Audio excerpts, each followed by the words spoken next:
Fellow Zimbabweans, I address you tonight on the back of a meeting I held today with the nation's Security Forces Command element. Hello everybody, welcome to Breakdown. I'm your host, Dimpo Rapotu. Today on the show, we're going to be talking about Robert Mugabe's resignation. On the show today, we have very lovely guests that are from different parts of Africa that are going to be weighing in on this very controversial show. So, Robert Mugabe, I heard that Robert Mugabe resigned on the 21st of November. That's when I heard notice of this news, that he resigned. But this was after a series of events that happened around the country in Zimbabwe. At first, there was the firing of Mr. Emerson Mnangagwa, and then after that, there was the official resignation of Robert Mugabe. So guys, please introduce yourselves on the show. Hi, ladies and gentlemen. My name is Fana Kalavina, South Africa. Hi, my name is Pina Mondlili from Namibia. Hi, my name is Precious Malepa from South Africa.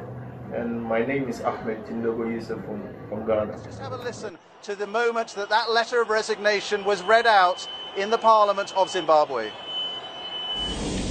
The Honourable Jacob Mondela, nothing of resignation.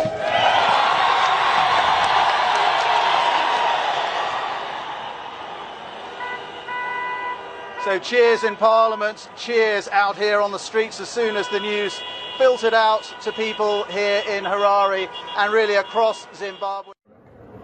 Welcome to the show, guys. Thank you. Yeah, so are you guys excited? Or nervous? Or a bit of both? So when you guys hear of Robert Mugabe, what's the first word that comes to your mind? Fun. First word. Longest serving president. But that's not a word, but it's acceptable. Pina? Leader? Leader. Precious? Iron Fist.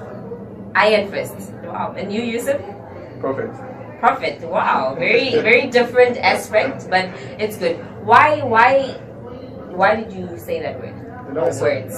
I said words, yes. Yeah. Because I choose to say such words because he's been the longest serving president, one of the 7 longest serving presidents in Africa. And his leadership has been good. As I said, that in his leadership he has went through some tragedies which we cannot really, or if we would like to go in, we need some political analysts to say and even to emphasize the fact that he's a socialist. But in the game, he served for the 7 years, and he did have some difficulties there and there. Okay. So why do you say prophet, Yusuf? Well, when it comes to the issue of Mugabe per se, it's never black or white. It's a grey situation, and I say this because you see, we are living in a world right now that has painted Mugabe as a tyrant, and in many ways as a comic.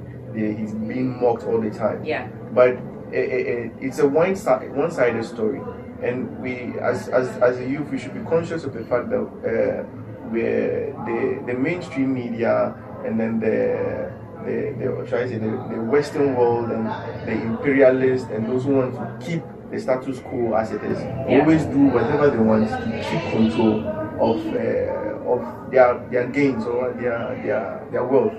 And Mugabe has always been the only African leader, apart from Gaddafi, of course, who is no more, who was able to stand up to these powers. Yeah. Was able to stand up to imperialism, speak against it. He was the only one who told David Cameron, the Prime Minister of the United Kingdom, to go to hell. And no other African leader can do that. And we should be conscious of that fact, and then we should appreciate it. He's done so much good. We could put the pros and cons of his regime. To be objective, yes, he made some mistakes. He stayed for too long. That's one thing I could criticize him for. During his stay, he made some mistakes. But on the overview, he did so much for Zimbabwe. Zimbabwe right now is the most educated country in Africa. That should tell you what he has done. Even the North African countries and even South Africa does not have as many literate people as Zimbabwe. And as we know, there's this saying, anytime we put our television on, there's this thing on Ser Olkuto es el libre, por José Martí. And it means that to be read, or to know how to read or to be educated is to be free, because there's certain things that we take for granted. To be able to read and understand letters and words, and understand the sentence, it's a beautiful gift. It liberates us. It allows us to take information from these things we call books and better our lives. It allows us to expand our horizon, and he gave that to his people. So that's why you call him prophet. Apart from so many other things that he did, and I respect the man. I respect the man. And you, Precious, why Iron Fist? For the longest standing president, 37 years, I would say I'm kind of disappointed, because the state of the economy of the country is very bad. There is a high increase in plantations. There is a rise in inflation every year. And I'm one individual who has friends and know a lot of people who've immigrated to the neighboring countries, including South Africa, unemployed or employed, legally or illegally. And I am disappointed, because if you liberated your country from imperialism, but your country is suffering, you're not empowering your country, you're not helping them, you're not using the education that they have to give them jobs, to make them prosper, I feel it's useless. So he's as cold as steel, basically? Basically he's as cold as steel, because who did he give the jobs to own the plantations, the companies and everything? Because there is no resolution. No resolution. So weak that they even had to use the South African rand and other countries' currencies just so that they can continue trading and working with other countries. And for me, I'm very disappointed. For a president who's been in for 37 years, he had enough time to make mistakes and to improve on his mistakes.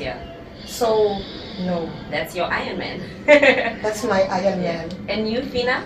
Why do you say he's a leader? I'm with Yusuf on this one. I know Mugabe's regime, if we may put it that way, has been one of the most controversial in Africa. And yes, he's faced a lot of criticism, not only from the outside world, but from the inside as well. His own people have criticized him as well. But we can admit that the man is a great leader. His execution of some of the politics that he's used in the past has been not so great. But he's told the Western world that he's not going to stand for what they stand for. He's somebody who has rised up to the Western world, and yes, the Western media has painted him as a dictator, as a whatever it may be, but to me he's a leader, because up until for the longest time I've met a lot of Zimbabweans who actually praised the man, who call him their president. For the longest time he has been Zimbabwe's president, and I believe that he still is. Unfortunately, yes, he has been in power for too long. 37 years is a really long time, and he hasn't done so much great for the economy, granted, but you could tell he was someone with a vision. Maybe his execution of that plan wasn't so well, but he had a vision. So yeah. So that's very interesting. But taking off from what everybody has been saying, is it fair to say that his term was a very long term? That everybody agrees that his term was, and in that sense, do you guys agree, or Pana, do you agree that him being in term for a long time affected his decision making at times? Yes, I believe it did a lot of times. It has actually compromised him in such a way that he only realized, even the Congress only came to an agreement in 2013, March, that now the president will only serve 2-year 5 terms. That was only then. But when you check his leaders, when the falling of the economy, the far more that they have been taken, you could see that now his decision is being compromised. After Tangarai wins the elections, they go for the second elections. You see now he's really being compromised. So do you guys, you Yusuf, do you agree with his leadership skills, or do you think that no, he was actually a leader and not a dictator? No, I don't. I refuse to call him a tyrant or a dictator because because we are not Zimbabweans. None of us. We don't have the Zimbabwean perspective, and that's what is faltering. I hoped at least we could have had that, because they are the best people to tell us who Mugabe is and what they think of him. If he was really a tyrant or he wasn't. Because right now we're living in a very polarized world, and what you believe in depends on where you get your news from. Yeah. So the best person to tell you if or not he was a tyrant is a Zimbabwean. But I was reading. There's this blog I follow from. She's called Jean Bashu. She lives in Ghana. She's a Zimbabwean who lives in Ghana, and then she runs a blog called "I'm Not Crazy, I'm a Woman," and in the blog she was released or expressing her sentiments towards what happened in Zimbabwe, and she was pro Mugabe, and she refused to call him a tyrant, and then she said something in Shona. There's a saying in Shona that says to be ungrateful is witchcraft. So she referred to all those who called him tyrants, all those who wanted to get rid of him, and as witches practically. And if that is coming from a Zimbabwean, I have nothing to say. I don't think he was a dictator. I don't think he was a dictator. But do you think that is coming from a perspective of a person who is in a different country and who is not on a daily basis facing the struggles of every Zimbabwean person in the country that's currently there? Yeah. I believe that her opinion or her view was subjective. Yeah. As I also read other comments and other critics from residents in Zimbabwe, Zimbabweans who are out of the country, and a lot of them were raising the same voice that they're so glad that there is a new change and that children will see a change that they have never seen before. Yet they are not sure if it's a good change, but they are glad that something has changed in the history and in the leadership of Zimbabwe. So I believe it was subjective. And also looking back on, Zimbabwe is supposed to be a republic. And going back to what Fana said, that now even the ZANU-PF, the cabinet members, came up with rules that there will be a 5-year plan. Because at the end of the day, I feel that I'm thinking that Robert Mugabe was forgetting that in as much as they have fought, British imperialism and everything, it's still the Republic of Zimbabwe. Yeah. Or they like to call it. Yeah. So why are we not living on what we are calling our country? So do you think that, in your explanation, you're saying that because somebody is being objective because they're outside a country, and then there are people who are inside the country who are perhaps not who are happy with the leadership style of Robert Mugabe? Do you initially say that it is not a democracy? I'm not saying it's not a democracy, but the lines are blurry. The lines are blurry because a democracy, we are not supposed to read about it, but we're supposed to see it, we're supposed to live it, we're supposed to experience it and benefit from a democracy. So whatever you call your country, we need to see it by the leadership, by the providence, by the work of the leaders, by everything that's happening. So we cannot just put a label on something and say it's a democracy, it's a republic, it's a socialistic country, whereas the actions of the country, the conditions of the country are not living up to the name. So the lines are blurry. The lines are really blurry. Yeah. So Fina, have you ever been to Zimbabwe? I have been, but now I've been to Victoria Falls, and that's like as far as it is. So now really not in that sense as in to see how a daily Zimbabwean lives. But then when you were there in Victoria Falls, were there a lot of tourists or were there a lot of Zimbabweans who were coming there? Well, there were a lot of tourists because it was around the festive season. Yeah. So there were a lot of tourists, but there were also a few Zimbabweans over there. So speaking about the economy actually of Zimbabwe, that I personally would say that I'm very subjective to be not from Zimbabwe, and to say that the economic state of Zimbabwe is actually not the best. But do you think that a working person in Zimbabwe actually feels different? That's for Zimbabwean to say, yes. But we're all going to be subjective here because we haven't lived that Zimbabwean lifestyle. But I've had the advantage of speaking to Zimbabweans. I've had the advantage of having studied with Zimbabweans.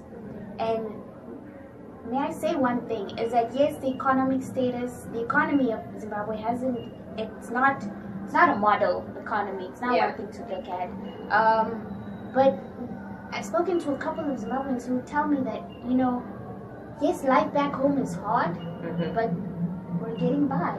Like, they were surviving. It's not the easiest, but they were surviving. So I mean, yes, the economy, granted, has not been the easiest, but I mean, a daily Zimbabwean, a normal Zimbabwean was getting by.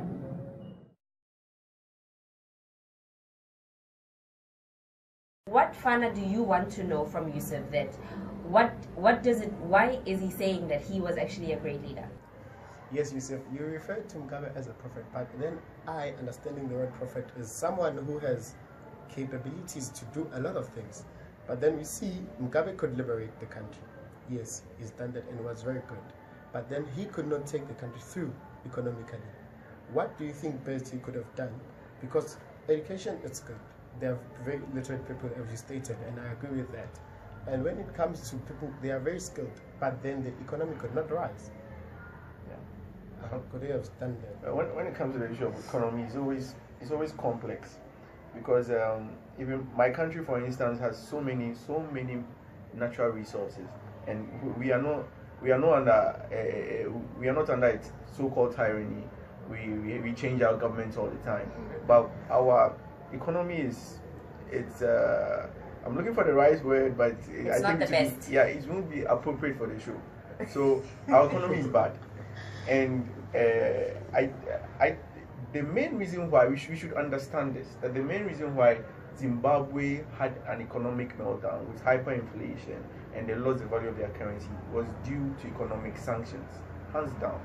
The IMF placed economic sanctions on Zimbabwe, and the IMF is controlled by the same people who run the world, because the IMF will always come to our countries and then with the pretext of lending us money, and then they leave us with conditions and terms and things we have to change about our systems. That in the long run puts us in a vicious cycle of continuous poverty.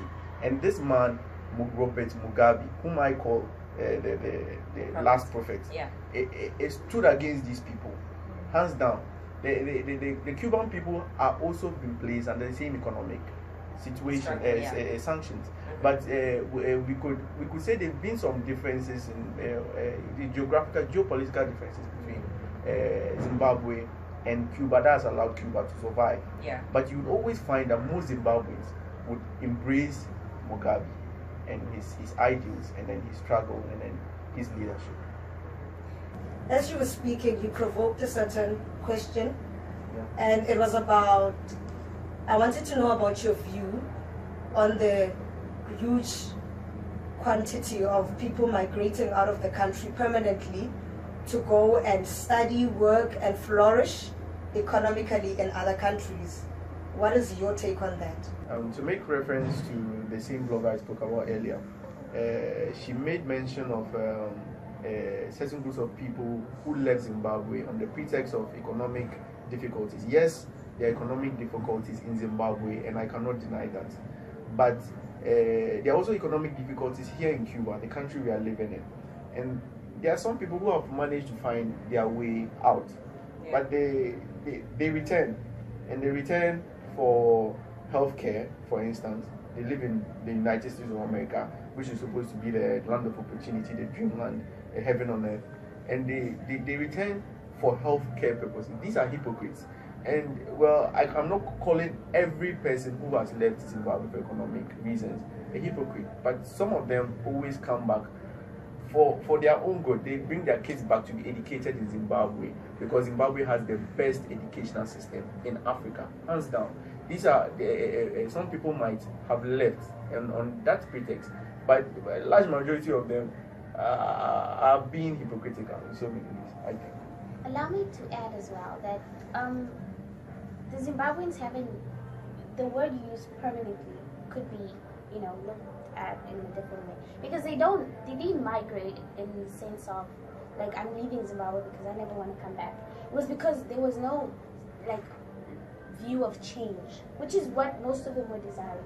Yes, they praised Robert Mugabe and they also viewed him as a leader, but change is inevitable.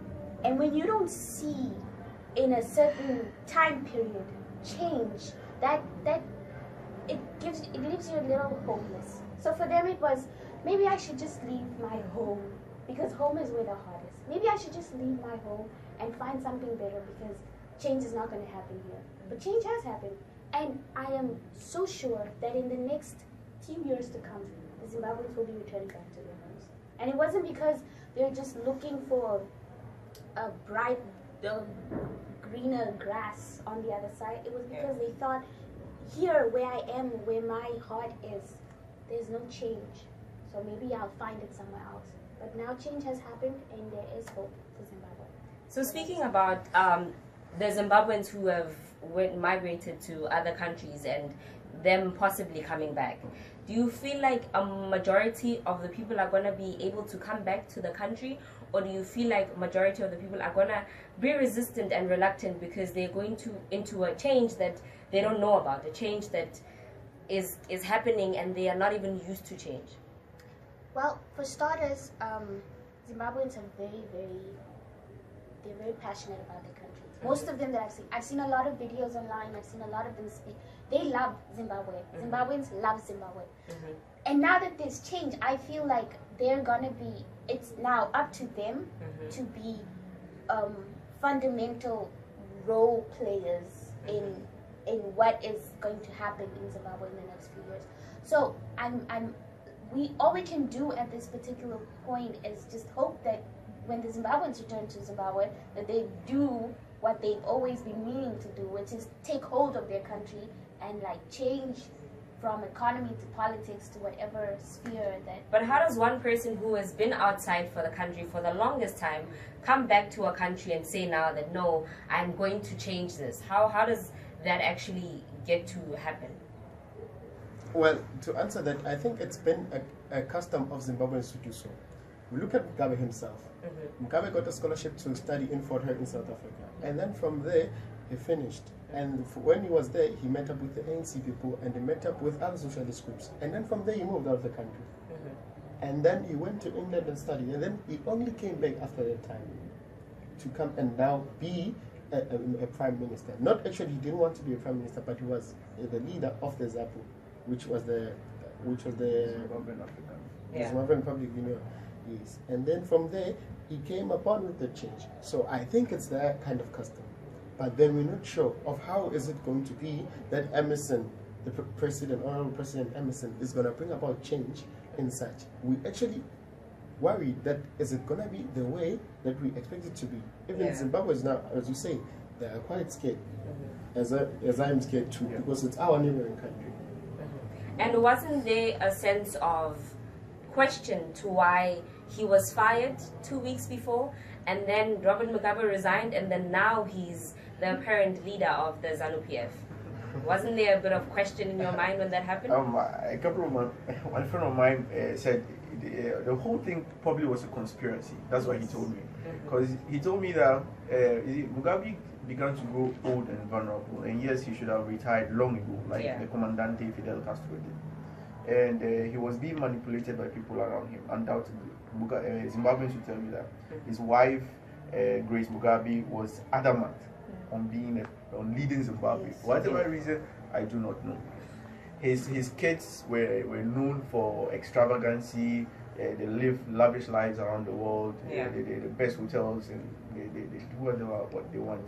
And the conspiracy was about the fact that probably Zimbabwe, Robert Mugabe connived with his vice president, who had been his vice president ever since he was the leader, Emerson Mnangagwa. Yes. And to get him out so that the lieutenant comes and then they have a conversation of some kind, because they said he was under house arrest, but he was not really under house arrest, because he went out and then he went for a university graduation ceremony and all that stuff.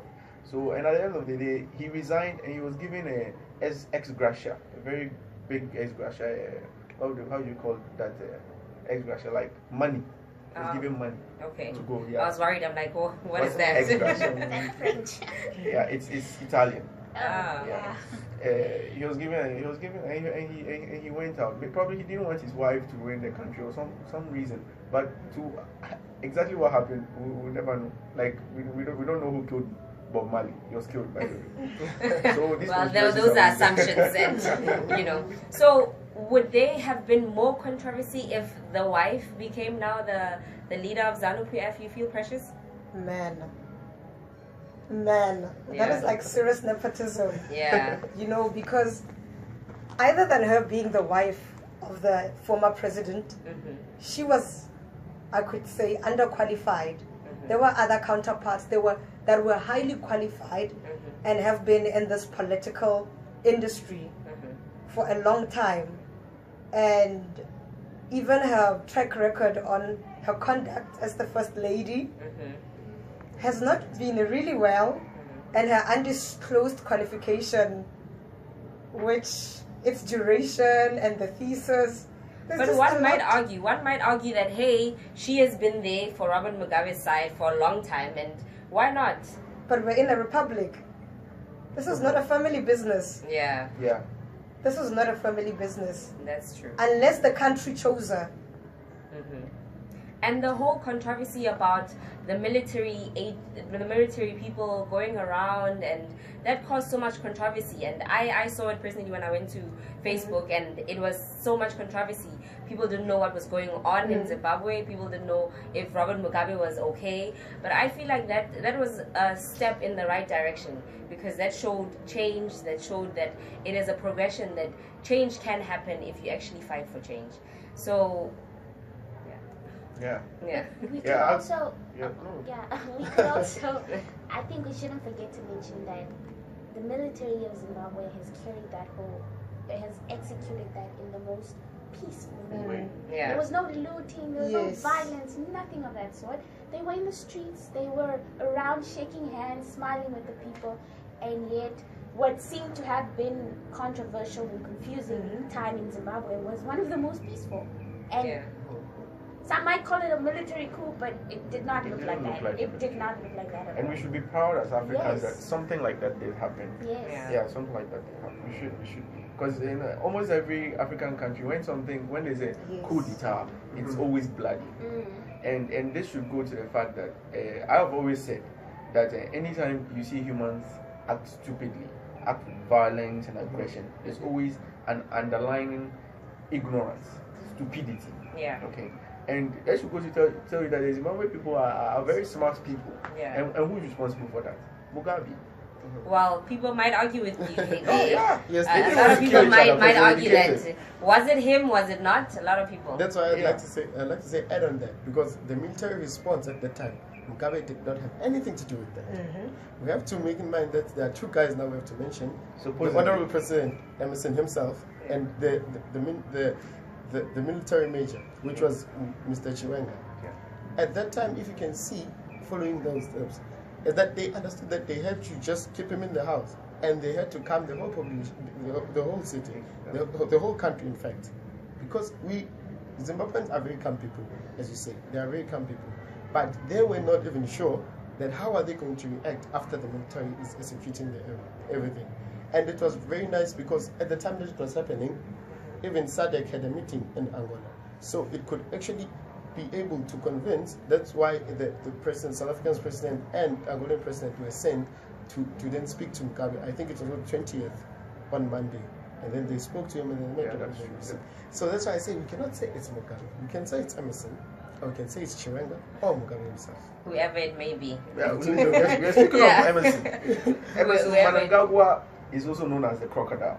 He's had a very violent history.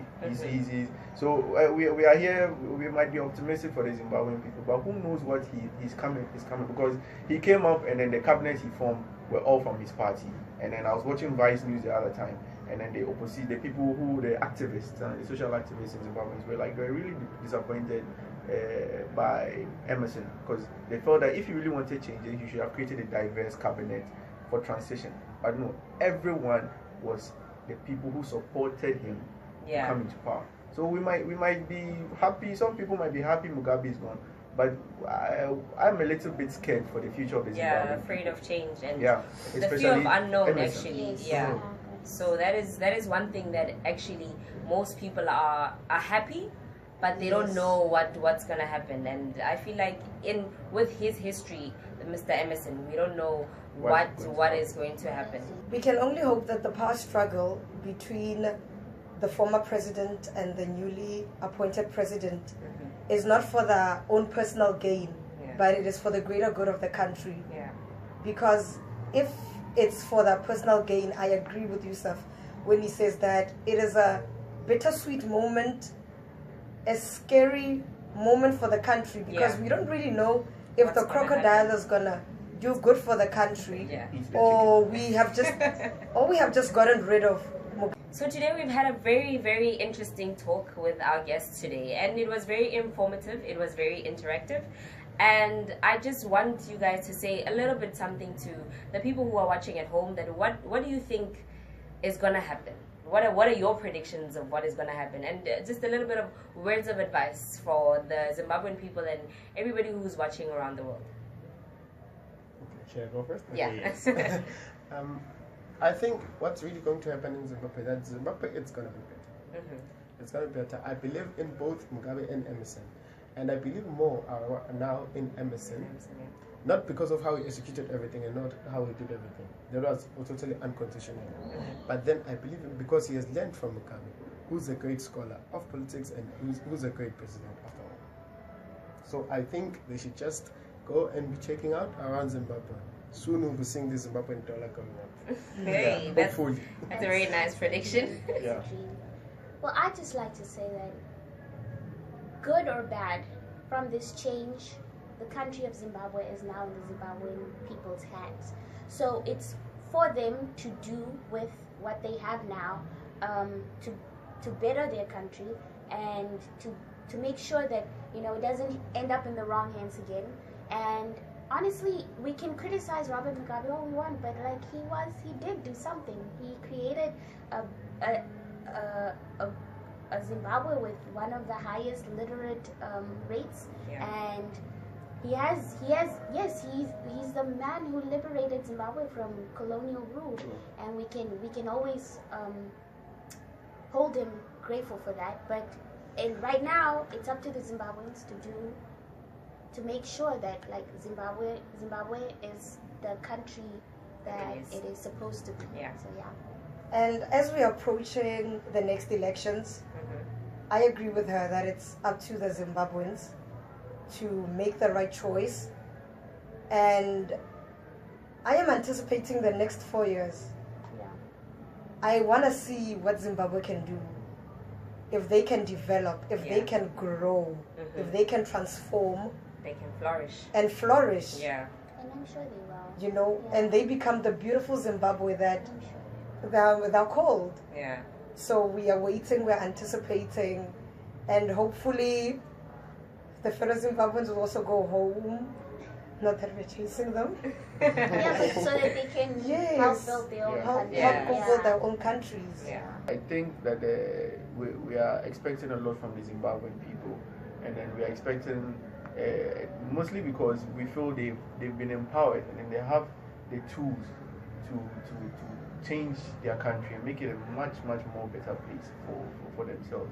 They have been under economic sanctions over and over. They have faced economic struggles, and now this change, it's a very good excuse, no, to move out of these economic sanctions and then try and make a better Zimbabwe for themselves and then for their future. So they should take advantage of it and grow. So I wish them luck.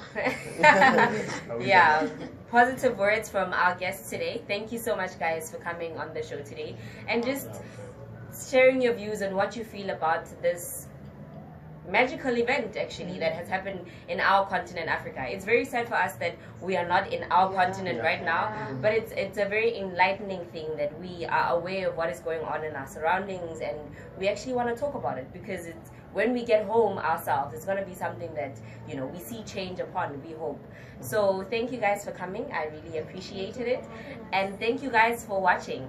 It was a very great show, and we hope that you liked it. From me to you, all love.